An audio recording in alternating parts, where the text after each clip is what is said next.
Hello everyone, आप सभी का स्वागत है यूट्यूब चैनल विजेता कुल में। तो फ्रेंड्स, इस वीडियो में हम बीपीएससी एईडीओ का वॉल्यूम 2 का सेट नंबर 3 डिस्कस करने वाले हैं। तो इससे पहले इसका 2 सेट ऑलरेडी हमने कंप्लीट करा दिया है। तो चैनल में जो भी नए जुड़े हैं, आप लोग इसके पहले के सेट को ज़रूर रिवाइज कर लीजिए। और साथ ही साथ इसका पीडीएफ आप सभी को टेलीग्राम चैनल पे मिलता है, जिसका लिंक वीडियो के डिस्क्रिप्शन में दिया गया है। आप लोग उसे ज्वाइन कर लीजिए। और यहाँ पर फ्रेंड्स, जीके जीएस का सवाल हम डिस्कस करने वाले हैं। 100 प्रश्न होगा। इसके साथ रात 8 बजे इसका दूसरा पेपर हम डिस्कस करते हैं। तो रात 8 बजे आप लोग लाइव सेशन में ज़रूर जुड़िए, जहाँ पर इसका पेपर फर्स्ट हम डिस्कस करेंगे, जो लैंग्वेज बेस्ड पूछा जाएगा। तो 100 सवाल हम रात 8 बजे डिस्कस करेंगे इस सेट का। तो रात 8 बजे भी आप सभी जरूर जुड़ने का प्रयास करेंगे, ठीक है। तो चलिए शुरू करते हैं जीके जीएस का पहला सवाल। और पूरा 100 क्वेश्चन यहाँ पर कंप्लीट करने वाले हैं। तो आप लोग अंत तक इस वीडियो में बने रहें। पहला क्वेश्चन कथन और कारण में पूछा गया है। कथन दिया है, दाब बढ़ाने पर बर्फ का गलनांक कम हो जाता है। और कारण लिखा गया है, बर्फ जमने पर आयतन में फैलती है, अतः दाब आयतन वृद्धि का विरोध करता है। तो दोनों ही यहाँ पर जो लिखा गया कथन और कारण सही है, और आर ए की सही व्याख्या भी कर रहा है, इसलिए इसका राइट आंसर ए ऑप्शन होगा। दूसरा क्वेश्चन दिया गया है, जहाँ पर सूची 1 और सूची 2 सुमेलित करना है। तो केपलर के द्वारा जो है ग्रह की गति का नियम दिया गया था। न्यूटन ने गुरुत्वाकर्षण का नियम दिया है। आइंस्टीन का जो संबंध होता है वो प्रकाश विद्युत प्रभाव से होता है, ठीक है। और हर्ट्ज का संबंध विद्युत उत्सर्जन की खोज से। तो यहाँ पर राइट आंसर अगर देखना है तो ऑप्शन डी में आपको मिल जाएगा, ऑप्शन नंबर डी करने पर। 3 नंबर में लिखा गया है, नाभिकीय अभिक्रियाओं के संबंध में सही कथन कौन सी है। नाभिकीय अभिक्रिया में सही कथन कौन सी है। तो नाभिकीय संलयन सूर्य और तारों में ऊर्जा का स्रोत होता है। तो यहाँ पर ऑप्शन नंबर बी सही आंसर होगा। क्वेश्चन दिया है कि द्रव के गुण का संबंध में गलत कथन बताइए कौन सा है। तो द्रवों के जो गुण होते हैं उनमें गलत कथन कौन सा है। तो आसंजक बल एक ही पदार्थ के अणुओं के बीच लगता है। तो यहाँ पर ऑप्शन डी गलत है, क्योंकि आसंजक बल विभिन्न अणुओं के बीच लगता है, 2 अलग अलग अणुओं के बीच, ठीक है। आगे क्वेश्चन नंबर 5 होगा। तो 5 नंबर सवाल देखेंगे क्या लिखा गया है। कहा है, एक व्यक्ति -40 डिग्री तापमान बताता है, यह किस पैमाने पर समान होगा। तो -40 डिग्री जो होता है सेल्सियस और फ़ारेनहाइट दोनों पर क्या होता है, तो एक समान होता है, याद रखना है। क्वेश्चन लिखा गया है नेक्स्ट कि बर्नौली का सिद्धांत किसके संरक्षण पर आधारित होता है। बर्नौली का सिद्धांत, तो ये ऊर्जा के संरक्षण से संबंधित है। ऑप्शन सी होगा राइट आंसर। नेक्स्ट सवाल 7 नंबर दिया गया है। कहा गया, अर्धचालक सेमीकंडक्टर डायोड का मुख्य कार्य क्या होता है। अर्धचालक जो होते हैं वो धारा को केवल एक दिशा में प्रवाहित होने देते हैं, यही इसकी मुख्य कार्य होता है, ठीक है। क्वेश्चन नंबर 8, डॉपलर प्रभाव ध्वनि और प्रकाश दोनों तरंगों के किस गुण में परिवर्तन से संबंधित है जब स्रोत और प्रेक्षक के बीच सापेक्ष गति होता है। तो इसका आंसर होता है आवृत्ति और तरंगदैर्घ्य। 9 नंबर क्वेश्चन लिखा है, कथन में लाइकेन शैवाल और कवक के बीच सहजीवी संबंध है, जबकि कारण है शैवाल प्रकाश संश्लेषण द्वारा भोजन बनाता है और कवक आश्रय व खनिज प्रदान करता है। तो फ्रेंड्स, दोनों ही कथन यहाँ पर जो लिखा है और कारण सही है, और इसकी सही व्याख्या भी कर रहा है। क्वेश्चन लिखा गया, सूची 1 और सूची 2 सुमेलित करिए। गेहूं का रस्ट रोग जो होता है वो कवक से होता है, ठीक है। धान का खैरा रोग जो होता है वो जिंक की कमी से होता है। उसके बाद नींबू का कैंकर रोग जो लिखा गया है तो ये बैक्टीरिया के कारण होता है, जीवाणु के कारण। और आलू का ब्लैक हार्ट रोग जो दिया है ये होता है ऑक्सीजन की कमी से। तो सही ऑप्शन ए हो जाएगा। क्वेश्चन 11 दिया गया है, मानव तंत्रिका तंत्र के संबंध में सही कथन बताइए, इनमें से कौन सा है। तंत्रिका तंत्र के बारे में मेरुरज्जु जो होता है प्रतिवर्ती क्रियाओं रिफ्लेक्स एक्शन के नियंत्रण में भूमिका निभाता है। तो ऑप्शन बी यहाँ पर सही कथन लिखा गया है। ठीक है। क्वेश्चन नंबर 12 कहा गया, मानव कंकाल तंत्र के संबंध में इनमें गलत कथन बताइए कौन सा है। स्केलेटल सिस्टम यानी जो कंकाल तंत्र है तो गलत ऑप्शन बी में लिखा है उपास्थि अस्थि से अधिक कठोर होता है, ये गलत है। नेक्स्ट सवाल है, पौधे में प्रकाश संश्लेषण के दौरान उत्पन्न ग्लूकोज किस रूप में संचित होता है। तो यहाँ पर जो ग्लूकोज होता है वो मंड या स्टार्च के रूप में होता है। ठीक है। नेक्स्ट देखेंगे 14 में कहा गया, ट्रिपैनोसोमा जो निद्रा रोग का कारण बनता है किस प्रकार का सूक्ष्म जीव है। तो 14 नंबर सवाल का राइट आंसर याद रखना है प्रोटोजोआ। नेक्स्ट सवाल है कि रुधिर वर्ग ओ वाले व्यक्ति को सार्वभौमिकता यूनिवर्सल डोनर क्यों कहा जाता है। तो 15 का राइट आंसर जो है ऑप्शन ए होगा, उनकी लाल कोशिकाओं पर कोई एंटीजन नहीं होता है। ठीक है। क्वेश्चन नेक्स्ट लिखा गया है, क्लोनिंग की प्रक्रिया द्वारा उत्पन्न जीव आनुवांशिक रूप से कैसे होते हैं।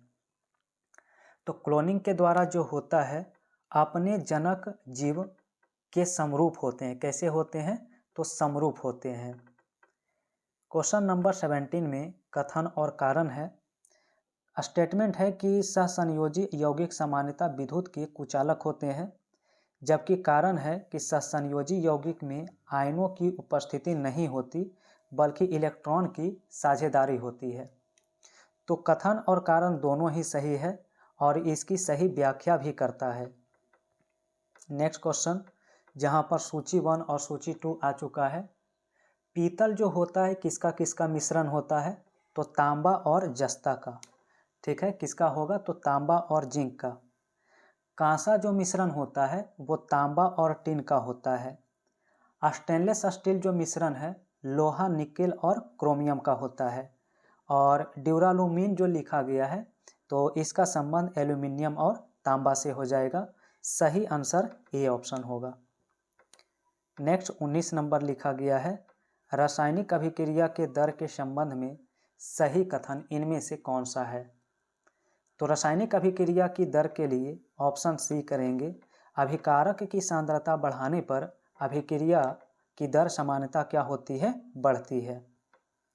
20 नंबर में लिखा है पीएच स्केल के संबंध में गलत कथन बताइए।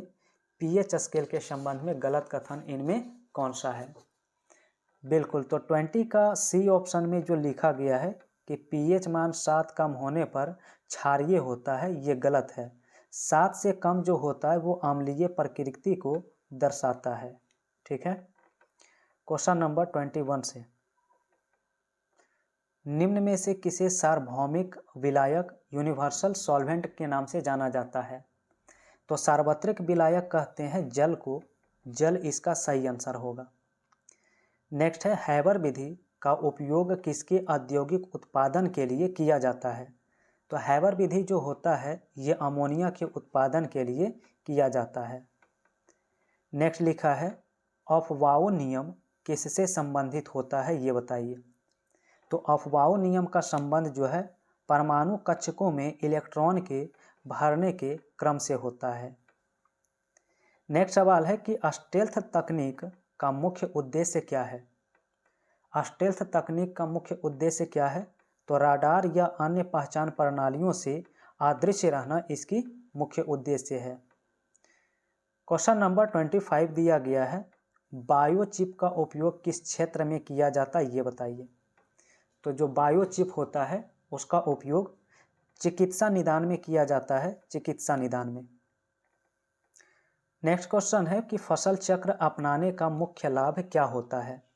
क्रॉप रोटेशन अपनाने से लाभ क्या है, तो मृदा की उर्वरता बनाए रखना और कीट या रोगों के नियंत्रण के लिए ये आवश्यक होता है। क्वेश्चन है कि बीटी फसलें जैसे बीटी कपास आनुवांशिक रूप से किस प्रकार रूपांतरित होती है? तो बीटी फसली जो है वो कीट प्रतिरोध के लिए होता है। नेक्स्ट सवाल है एक्वाकल्चर इनमें से किससे संबंधित है? एक्वाकल्चर का संबंध जो होता है वो जलीय जीव, मछली, झींगा आदि के पालन से संबंधित होता है। क्वेश्चन 29 में कथन और कारण है। कथन है कि जैव विविधता हॉटस्पॉट जैसे क्षेत्र जहां उच्च स्तर की स्थानिक और आवास का गंभीर खतरा होता है।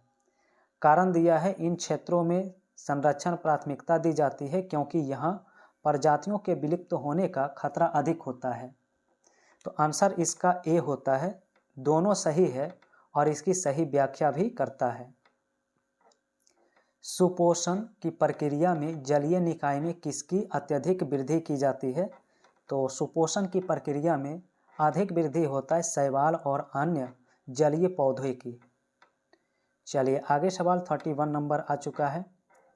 2 नवंबर 2025 का आईसीसी महिला क्रिकेट विश्व कप 2025 का खिताब भारत ने किस देश को हराकर जीता है? तो भारत ने साउथ अफ्रीका को हराकर यह खिताब जीता है। वैश्विक जलवायु जोखिम सूचकांक 2025 में भारत का जो स्थान था वो कैमा है? तो जोखिम सूचकांक में जो भारत का स्थान आया है वो है 15वां। नेक्स्ट है डिक्शनरी कॉम ने 2025 का वर्ड ऑफ द ईयर किसे चुना गया है? तो वर्ड ऑफ द ईयर चुना गया है 6-7 को। नेक्स्ट क्वेश्चन, साहित्य अकादमी के लोकप्रिय उपन्यास द लास्ट डे का हिंदी अनुवाद किस नाम से प्रकाशित किया है? तो 34 का ऑप्शन ए याद रखना है, अंतिम दिन। भारत के राष्ट्रपति द्रौपदी मुर्मू ने किसे देश का 53वें मुख्य न्यायाधीश नियुक्त किया है? 53वें मुख्य न्यायाधीश के रूप में जो नियुक्त किया गया है वह है जस्टिस सूर्यकांत। ए ऑप्शन सही होगा। नेक्स्ट लिखा है 36 में, प्रादेशिक सेना में लेफ्टिनेंट कर्नल की मानक उपाधि से हाल ही में किस भारतीय खिलाड़ी को सम्मानित किया गया है? तो हाल ही में नीरज चोपड़ा को सम्मानित किया गया है। याद रखना, इंपॉर्टेंट सवाल है ये। नेक्स्ट सवाल है कि चालक दल केंद्रित युद्धपोत डिजाइन के लिए भारतीय नौसेना ने किस भारतीय प्रौद्योगिकी संस्थान के साथ एक समझौता ज्ञापन पर हस्ताक्षर किया है? तो आंसर होता है IIT Delhi. 38, Hindustan shipyard limited को भारत सरकार द्वारा कौन सा दर्जा प्रदान किया गया है? तो भारत सरकार ने इसे मिनी रत्न का दर्जा प्रदान किया है। नेक्स्ट क्वेश्चन होगा 39, 17 अक्टूबर 2025 को भारत की राष्ट्रपति द्रौपदी मुर्मू ने कहाँ यादी कर्मयोगी अभियान पर राष्ट्रीय सम्मेलन में भाग लिया? तो राष्ट्रीय सम्मेलन में भाग लिया है नई Delhi, option A. Next question है 17 अक्टूबर 2025 को भारत के रक्षा मंत्री राजनाथ सिंह ने कहाँ तेजस LCA-MK-1A लड़ाकू विमान का अनावरण किया है? तो आंसर इसका होता है नासिक। नेक्स्ट क्वेश्चन 41 से करना है, राष्ट्रमंडल खेल 2030 किस देश में आयोजित किए जाएंगे? तो राष्ट्रमंडल खेल जो है 2030 में वो भारत में ही आयोजित किया जाएगा। ऑप्शन नंबर बी होगा। 42 में यहाँ पर कहा गया कि समुद्र शक्ति अभ्यास 2025 के संदर्भ में कथन पर विचार करिए, कौन सा कथन इसमें सही है? तो दूसरा कथन और तीसरा कथन जो लिखा गया है वो इस कोट में बिल्कुल सही हो जाएगा। बी ऑप्शन में राइट आंसर। तो क्वेश्चन नंबर 43 लिखा गया, ready relevant and resurgent future ready force नामक पुस्तक किसके द्वारा लिखा गया है? तो यह पुस्तक अनिल चौहान के द्वारा लिखा गया है। गूगल ने भारत में कहाँ एक अत्याधुनिक AI सेंटर स्थापित करने की घोषणा किया है? तो हाल ही में AI सेंटर स्थापित करने के लिए घोषणा किया गया है विशाखापट्टनम में। सवाल नंबर 45, अर्थशास्त्र का नोबेल पुरस्कार 2025 से किसे सम्मानित किए जाने की घोषणा की गई है? तो 2025 में जो अर्थशास्त्र का नोबेल प्राइज दिया जाएगा उपरोक्त में से सभी को, मोकियर, फिलिप जियो और पीटर हाबिट। नेक्स्ट सवाल है कि किन भारतीय भाषाओं को शास्त्रीय भाषा का दर्जा प्राप्त है? तो उपरोक्त में से एक से अधिक यहाँ पर आंसर आ जाएगा। ऑप्शन नंबर डी में राइट आंसर होता है। 47 नंबर सवाल, यहाँ पर कहा गया है कि सूची 1 और सूची 2 को मैच करेंगे। तो चंपारण सत्याग्रह का संबंध इनमें जो होगा डॉक्टर राजेंद्र प्रसाद से। आज़ाद दस्ता का गठन जो किया गया था जयप्रकाश नारायण के द्वारा। 1940 में बिहार व्यक्तिगत सत्याग्रह जो है वो श्याम नारायण सिंह के द्वारा, और किसान सभा बिहार सहजानंद सरस्वती। तो यहाँ पर जो कूट सही होगा आप सभी का ऑप्शन डी में। 48 नंबर सवाल में कहा गया है कि आधुनिक भारतीय इतिहास को निम्नलिखित घटनाओं पर विचार करिए और उपरोक्त घटनाओं का सही कालक्रम में सजाइए। तो 48 में याद रखना है, सबसे पहले बांडीबास का युद्ध होता है। बांडीबास की लड़ाई जो है 1760 ईस्वी में होता है। इसके बाद 1775 में राजा नंद कुमार का मृत्युदंड, तो ये हो जाता है 1775 में। इसके बाद सालबाई की संधि होता है 1782 में, और टीपू सुल्तान की मृत्यु 1799 में। तो सही कालक्रम इसमें ऑप्शन ए में ही होगा। निम्न में से कौन सा नालंदा विश्वविद्यालय में आचार्य नहीं थे? तो नालंदा विश्वविद्यालय के आचार्य इनमें से कौटिल्य नहीं थे। कौटिल्य ऑप्शन ए हो जाएगा सही आंसर। क्वेश्चन नेक्स्ट दिया है, सुभाष चंद्र बोस के बारे में निम्न में से कौन सा कथन यहाँ पर सही लिखा गया है, ये बताइए। सही कथन इनमें ऑप्शन ए होगा, केवल दूसरा और तीसरा। सवाल नंबर 51, कहा गया ओजोन दिवस कब मनाया जाता है? तो ओजोन दिवस बहुत बार डिस्कस किए हैं, 16 सितंबर को मनाया जाता है। नेक्स्ट है कि हम या तो भारत को स्वतंत्र करेंगे या अभियान में मर जाएंगे, यह कथन किनका है? तो ये कथन महात्मा गांधी के द्वारा दिया गया था। ए ऑप्शन राइट होगा। 53 में है कि किस अधिनियम ने भारत के विभाजन के लिए दो नए स्वतंत्र भारत और पाकिस्तान के राज्यों की मूर्ति रूप दिया? तो आंसर होता है भारतीय स्वतंत्रता अधिनियम 1947। नेक्स्ट है कि भारत में समशीतोष्ण वन अनुसंधान केंद्र किस शहर में स्थित है? तो वन अनुसंधान केंद्र जो है ये शिमला में स्थित है। क्वेश्चन 55 नंबर होगा।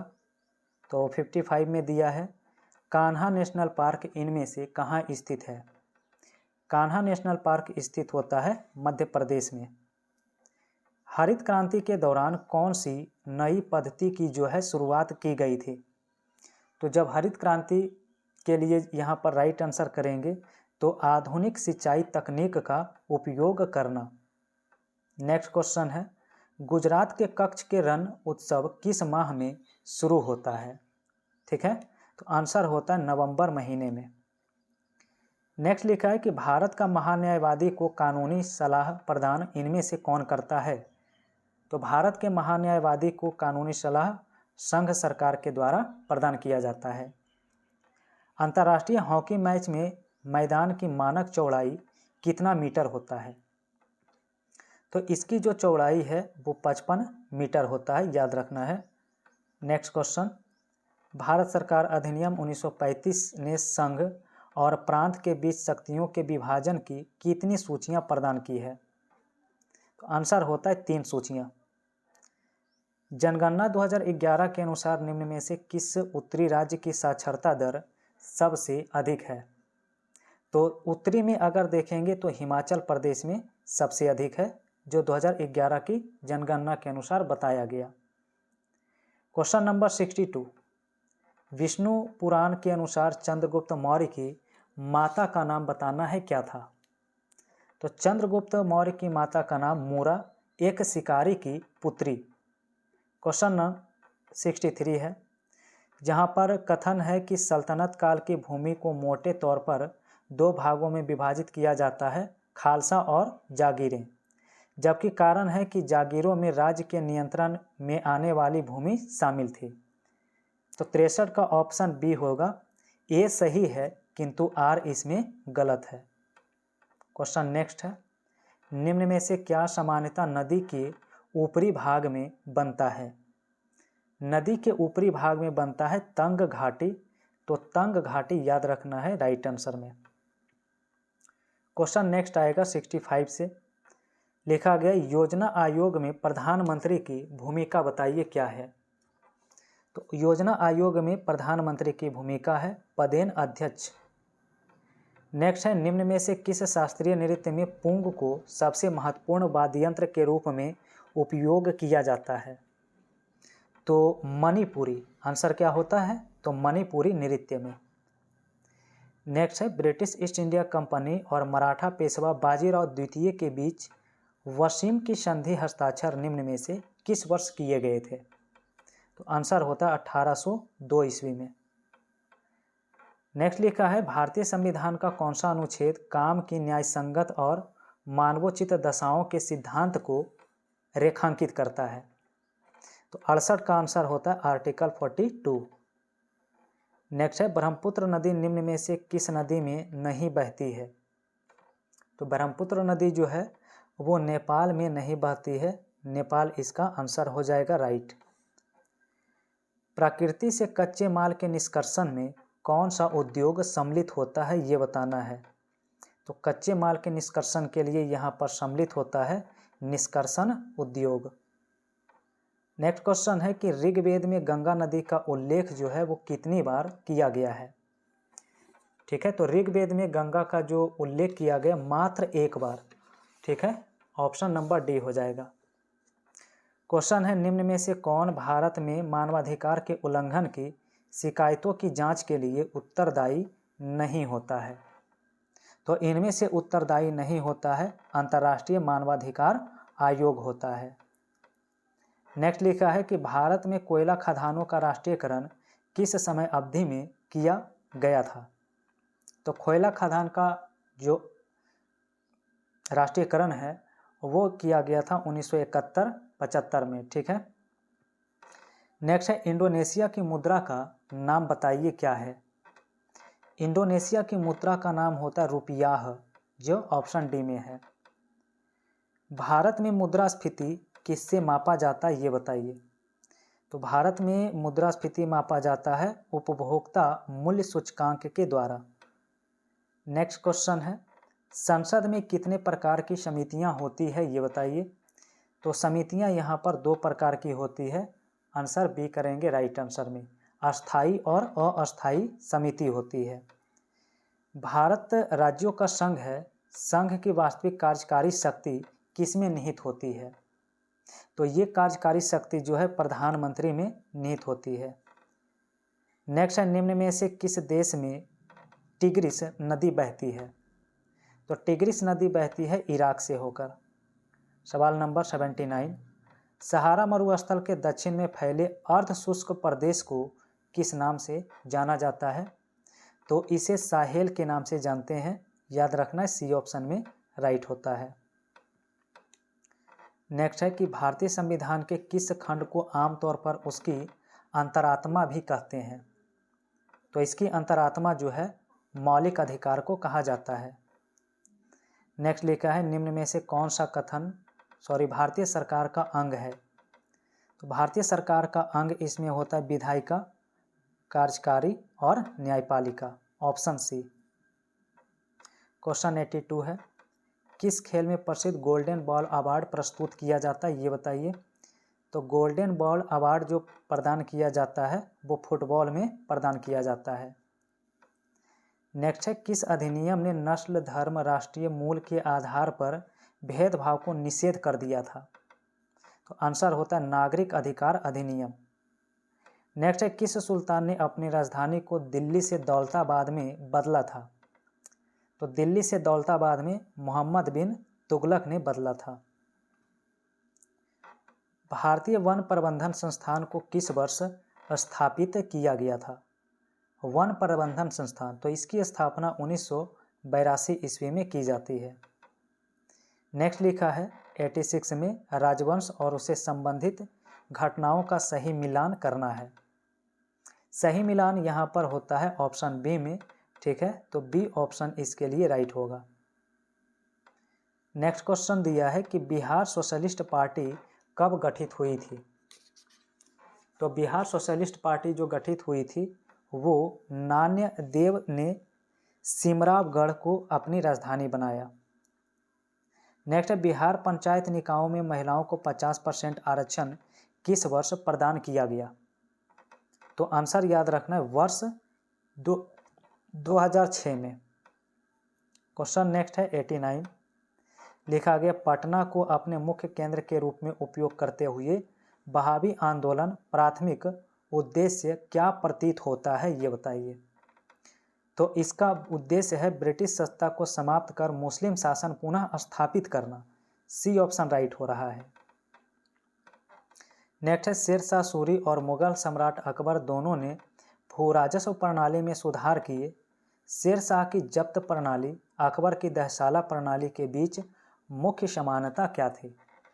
तो इनमें मुख्य समानता जो है ऑप्शन देखना होगा आगे सी और डी में, तो सी ऑप्शन राइट होगा। दोनों प्रणालियों में भूमि की पैमाइश और उपज के आधार पर राजस्व का निर्धारण शामिल था, ठीक है। क्वेश्चन नंबर 91, और यहाँ पर कोट भाषा में मैच करना है, ठीक है। सही मिलान किस ऑप्शन में है? तो ऑप्शन बी में यहाँ पर मैच बिल्कुल सही होगा, ऑप्शन बी। क्वेश्चन 92 है, बिहार में मानसून और वर्षा के संबंध में निम्न में से कौन सा कथन सही है? तो इसमें ऑप्शन सी है, किशनगंज जिला राज्य में सर्वाधिक औसत वार्षिक वर्षा प्राप्त होता है। नेक्स्ट 93 है, बिहार की नदी प्रणाली के संबंध में निम्न में से कौन सा कथन गलत है? तो फ्रेंड्स गलत कथन है, कर्मनाशा नदी जो विंध्याचल पहाड़ी से निकलती है पूर्व दिशा में बहते हुए गंगा में मिलती है। नेक्स्ट लिखा गया 94, कहा गया 1937 में बिहार में गठित प्रथम कांग्रेसी मंत्रिमंडल के संबंध में निम्न में से कौन सा कथन यहाँ पर सही है? तो इनमें से सही कथन देखेंगे तो तीनों कथन जो लिखा गया है वो तीनों कथन सही है, उपरोक्त में से सभी उत्तर हो जाएगा। नेक्स्ट है 95, ब्रिटिश काल में 1866 में किस जिले का विभाजन कर दो नए जिले सारण और चंपारण बनाए गए जो बिहार के प्रशासनिक पुनर्गठन का हिस्सा है? तो आंसर होता है डी, सारण। नेक्स्ट है 96, लिखा है बिहार में सिंचाई और बाढ़ नियंत्रण के संबंध में निम्न में से कौन सा कथन यहाँ पर गलत लिखा गया है? गलत कथन इसमें है कि बागमती परियोजना केवल सिंचाई पर केंद्रित है, बाढ़ नियंत्रण इसका उद्देश्य नहीं, तो सी ऑप्शन राइट हो जाएगा। क्वेश्चन नंबर नेक्स्ट आप सभी का है 97, लिखा गया महाकवि विद्यापति द्वारा रचित कृतिलता और कृति पताका जो मध्यकालीन बिहार के महत्वपूर्ण साहित्यिक ग्रंथ है मुख्य रूप से किस भाषा में लिखे गए हैं? तो इसका आंसर होता है अवध जो ऑप्शन सी में है। नेक्स्ट लिखा है कि बिहार सोशलिस्ट पार्टी कब गठित हुई? तो बिहार सोशलिस्ट पार्टी गठित हुई है 1931 में। क्वेश्चन है बिहार के किस क्षेत्र में फतेह शाही विद्रोह हुआ था, ये बताइए। तो फतेह शाही विद्रोह हुआ था सारण में। और सेट का अंतिम सवाल है 100 नंबर, कहा गया बिहार में खनिज उत्पादन के संदर्भ में निम्न में से कौन सा यहाँ पर कथन सही है? 3 कथन में से बताना है। पहला है रोहतास में पाइराइट सर्वाधिक भंडार है, पहला कथन सही होता है। दूसरा चूना पत्थर कैमूर मुंगेर रोहतास जिले में पाया जाता है, ये भी सही है। तीसरा है पूर्णिया जिले में सोने का भंडार पाया जाता है, जो गलत है, यानी केवल पहला और दूसरा कथन राइट है। तो फ्रेंड्स ये हमने पेपर 2 डिस्कस किया है जिसमें जीके जीएस का 100 सवाल था, और इसका जो पेपर 1 होगा 100 क्वेश्चन का वो रात 8 बजे हम डिस्कस करेंगे, तो आप सभी लाइव जुड़ के इसका पेपर 1 पूरा कंप्लीट कर सकते हैं। तो आज के वीडियो में हमने जीके जीएस कंप्लीट किया है। इससे इसका पीडीएफ आप सभी प्राप्त करना चाहते हैं तो टेलीग्राम चैनल को ज्वाइन कर लीजिए, जिसका लिंक वीडियो के डिस्क्रिप्शन में दिया गया है। तो वीडियो आप सभी को पसंद आता है तो वीडियो को ज़रूर लाइक करिए, शेयर करिए और जो भी पहली बार जुड़े हैं तो चैनल को सब्सक्राइब करिए।